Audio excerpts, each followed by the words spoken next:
Welcome to college tutor. This is Mircha your legal mentor. तो अभी तक हमने कॉपीराइट असाइनमेंट जो है वो बहुत ही अच्छी तरीके से हमने सेक्शन 18 को डील कर लिया है, जिसमें कि हमने देखा था कि कोई वर्क जो है उसको कैसे असाइन कर सकते हैं। मींस कॉपीराइटेड आपका जो वर्क है उसको आप किसी और पर्सन को कैसे असाइन कर सकते हैं, इसको हमने सेक्शन 18 के अंदर बहुत ही अच्छी तरीके से डील कर लिया है। ओके, उसके बाद डिस्कस किया था सेक्शन 19 के अंदर कि कितने सारे हमारे पास मोड्स हैं, क्या क्या तरीके हैं कि आप किसी कॉपीराइटेड वर्क को कैसे असाइन कर सकते हैं, आपके पास क्या क्या मोड्स हैं, उसके बारे में हमने सेक्शन 19 के अंदर हमने क्या किया था, डील कर लिया था। अब मैं आपको बता दूं कि क्योंकि धीरे धीरे जब असाइनमेंट ये जो प्रोसेस था वो होने लगा, ठीक है, असाइनर जो था असाइनी को जब ये असाइन करने लगा वर्क्स, कॉपीराइटेड वर्क्स, तो क्या होने लगा, उनके बीच में डिस्प्यूट भी अराइज होने लगा। ठीक है, तो जब डिस्प्यूट अराइज हुआ उसको देखते हुए हमने क्या किया, सेक्शन 19A जो है वो ऐड ऑन किया गया, इंसर्ट किया गया। ठीक है, 1994 के कॉपीराइट जो अमेंडमेंट एक्ट है, 1994 के इस अमेंडमेंट एक्ट से आपका सेक्शन 19A जो है उसको इंसर्ट किया गया और फिर बनाइए disputes with respect to assignment of copyright. ठीक है, कि कॉपीराइट असाइनमेंट जो है उससे जो अराइज होते हुए डिस्प्यूट्स है, ठीक है, उसको कैसे रिजॉल्व किया जा सके और कौन उसको रिजॉल्व करेगा।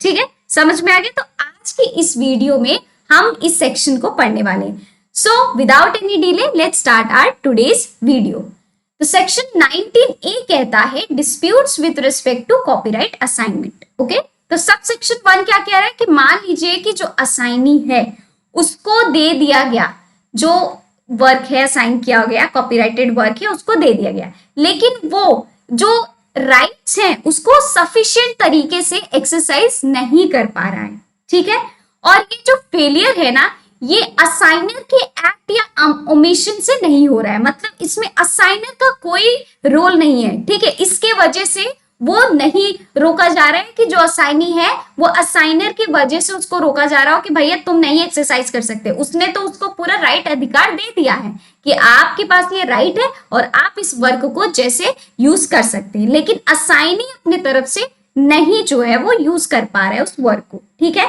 तब क्या होगा, जो एपिलेट बोर्ड है वो उसको जैसे ही कंप्लेंट वो रिसीव करता है, ठीक है, असाइनर की तरफ से, उसके बाद वो होल्ड करवाएगा इंक्वायरी।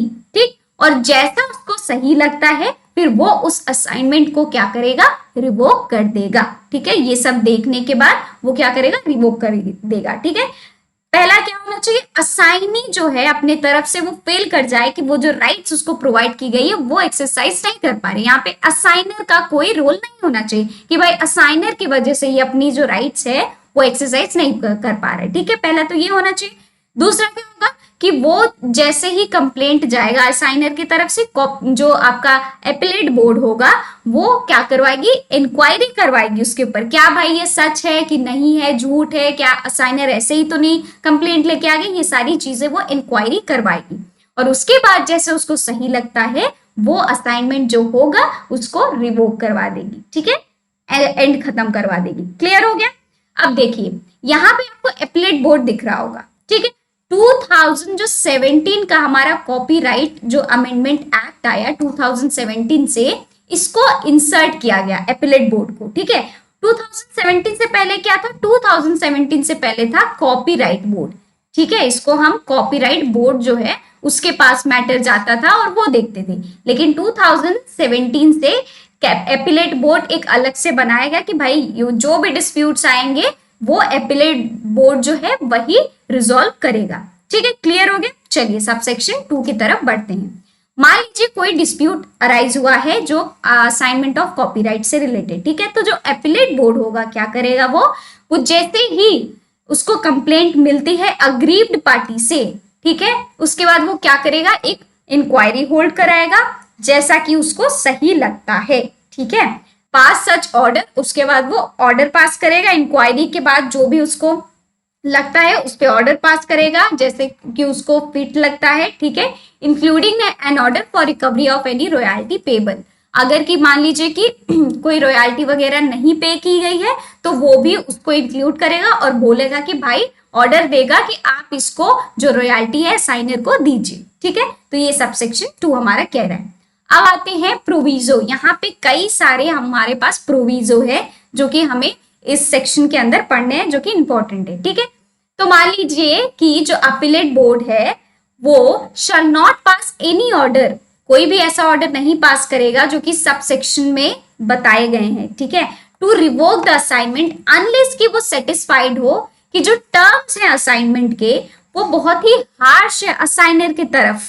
ठीक है, मतलब जो असाइनर है वो एक तरीके से क्या है, वो उसके जो असाइनमेंट के टर्म्स कंडीशंस वगैरह है वो असाइनर के अगेंस्ट जा रहे हैं, उसके तरफ बहुत हार्श है वो। ठीक है, उसको in the case of assignor is also a author, अगर मान लीजिए कि असाइनर अगर ऑथर भी है, ठीक है, एट द सेम टाइम अगर उसके तरफ ये जो असाइनमेंट के टर्म्स वगैरह हैं, ठीक है, वो उसके तरफ ही ज्यादा हार्श हो रहे हैं, ज्यादातर उसके तरफ ही नेगेटिव तरीके से जा रहे हैं, तब जाके ये जो अपीलेट बोर्ड है वो क्या करेगी, असाइनमेंट को रिवोक कर ठहराएगी, अदरवाइज वो ऐसा नहीं कर सकती है और उससे पहले उसको सारी प्रोसीजर फॉलो करने पड़ेंगी। ठीक है, नेक्स्ट क्या फर्दर क्या प्रोवाइडेड बोल रहा है कि अगर मान लीजिए कोई एप्लीकेशन है रिवोकेशन ऑफ असाइनमेंट से रिलेटेड, वो पेंडिंग है कि उसको अभी डिस्पोज ऑफ नहीं किया गया है, ठीक है, अंडर द सेक्शन, तो जो एपीलेट बोर्ड होगा क्या करेगा, पास करेगा ऑर्डर, क्या करेगा, ऑर्डर पास करेगा, जैसे कि उसको सही लगता है कि इम्प्लीमेंट करवा सके उन टर्म्स और कंडीशंस को जो कि असाइनमेंट के हैं। उसमें वो ये भी इंक्लूड कर सकता है उसको मतलब इम्प्लीमेंट करवाने के लिए उसमें ये भी इंक्लूड कर सकता है कि कोई भी कंसिडरेशन है जो कि अभी नहीं पे किए गए हैं, ठीक है, जिससे कि एक जो असाइनी है वो इंजॉय कर पाए जो कि उसको राइट्स असाइन किए गए हैं, ठीक, तो भी वो कंडीशन जो है उसको फुलफिल करना पड़ेगा। जो भी कंसिडरेशन है जो कि पेड नहीं है उसको, तो वो भी क्या करेगा, जो असाइनी है वो पे करेगा और उसके बाद अपने राइट्स को क्या करेगा, इंजॉय करेगा वो। ठीक है, क्लियर हो गया। फर्दर और भी बोल रहा है, provided also that no order of revocation of assignment under this sub section shall be made within a period of 50 years from the date of assignment. तो असाइनमेंट के डेट से लेकर के 5 ईयर्स यहाँ पे बोला गया, not 50, 5 years from the date of assignment. तो असाइनमेंट के डेट से 5 साल के, क्या बोल रहा है वो, no order of revocation of assignment नहीं पास किया जा सकता है असाइनमेंट से लेकर के 5 साल तक के अंदर 5 साल तक के, मतलब 5 साल बीत जाएंगे तभी जाके असाइनमेंट का जो रिवोकेशन होगा वो एक तरीके से ऑर्डर दिया जा सकता है और उससे पहले नहीं दिया जा सकता है। ठीक है, 5 साल के अंदर ऐसा नहीं किया जा सकता है। ओके, समझ में आ गया। अब बढ़ते हैं अपने सब सेक्शन 3 की तरफ। तो हमारा सब सेक्शन 3 क्या कह रहा है, every complaint received under subsection 2, ठीक है, shall be dealt with by the appellate board, appellate board के द्वारा ही डील किया जाना चाहिए as far as possible and effort shall be made to pass the final order, और उनका एफर्ट क्या होना चाहिए कि वो फाइनल ऑर्डर जो है वो जल्द से जल्द पास कर सके इन matter with in period of 6 months, 6 महीने के अंदर उनको ये जो ऑर्डर जो होगा उनको पास करना पड़ेगा। ठीक है, from the date of receipt of the complaint, जैसे ही उनको कंप्लेंट मिलती है उसी दिन से 6 महीने के अंदर उनको ये जो ऑर्डर है, फाइनल जो ऑर्डर है वो पास करना ही पड़ेगा। ठीक है, जो असाइनमेंट के रिलेटेड आया है उनके पास। And any delay in the compliance of the same the appellate board shall record the reason of thereof, मतलब अगर कोई डिले भी है भैया कि क्यों नहीं पास किया जा सकता है, क्यों इतना टाइम लग रहा है, तो अपीलेट जो बोर्ड है वो रीजन जो है वो रिकॉर्ड करेगा। ठीक है, तो ये जो सारा काम है वो अपीलेट बोर्ड का यहाँ पे रहेगा। ठीक, क्लियर हो गया।